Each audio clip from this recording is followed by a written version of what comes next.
but he was doing what he was paid to do, which is to represent the company as hard as he could. And he thought, if I'm taking the money, I do the job. That's actually the honest thing to do. Even though the honest thing to do meant he was basically poisoning this entire job. So whenever I think about people working for corporations feel they have to do their job that they get paid for, or they're being dishonest to their employer. And so I'm not mad about it. It doesn't get me mad. I just know it's true. And that's why I'm saying, I don't want those people writing the laws for us. I don't want those people writing the drug laws for us, the employment laws for us.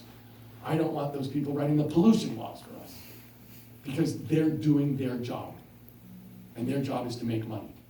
And so when they talk, that's all I'm hearing. I'm not going to get mad about it, but I'm going to fight them because they're not going to stand up for the people of the United States. And this government is supposed to do that.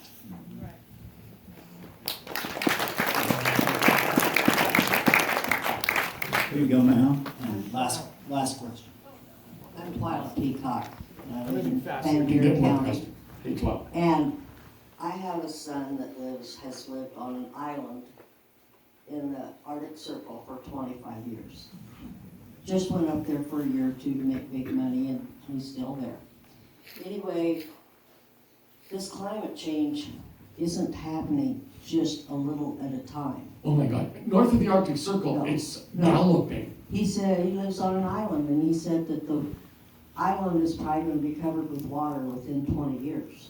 And I was up there 3 years ago, and for his retirement party from when he retired from teaching, and there was still 4 foot of ice when I left the 16th of May. This year I was up there for my grandson's graduation, the same time, 3 years later, and the ice was melted at least a half a mile out. I mean, that's the difference in 3 years. And so it's not just happening a little bit at a time. And so it's going to affect the whole world. It's affecting the whole world. Look, I was out here in Council Bluffs this year to see the floods here in Iowa. And they've had, I think, 3 500-year floods this decade. It's kind of like, are you guys kidding me? No. I mean, my state's on fire. Oh, yeah. California's on fire. And it's on fire every single fall now.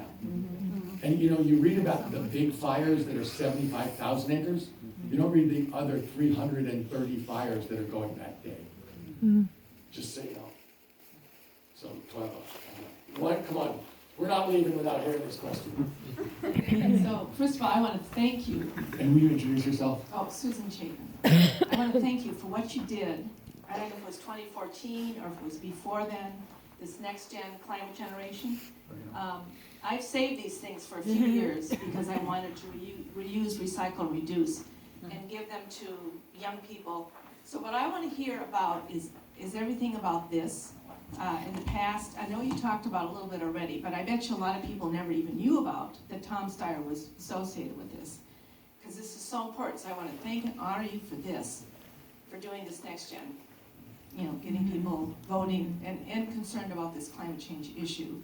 And the other thing is thank you for the need to impeach, because we need to impeach this. I would say this. You know, the last thing I want to say is this. In the United States, there has been implicit bargain from the very beginning that we're going to leave a better country than we found.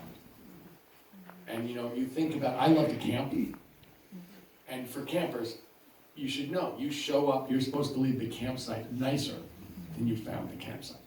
So whatever that means, you're going to do it.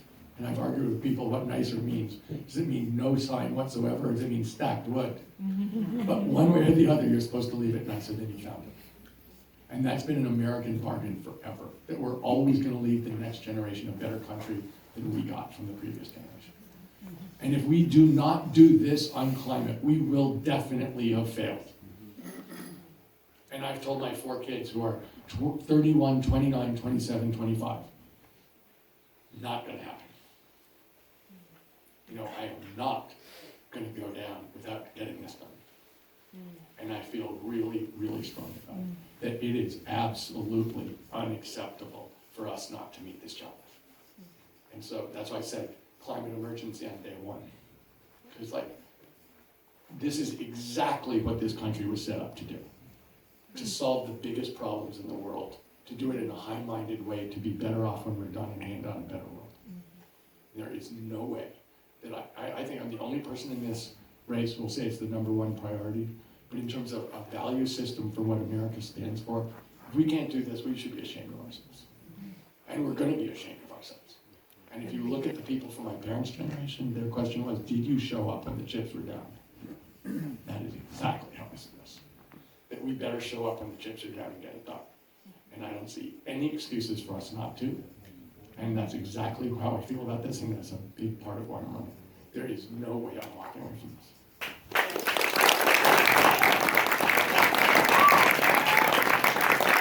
So thank you very much for coming. And we are going to do it, and it's going to be great. And we're all going to show up, and then we're going to feel very proud of ourselves.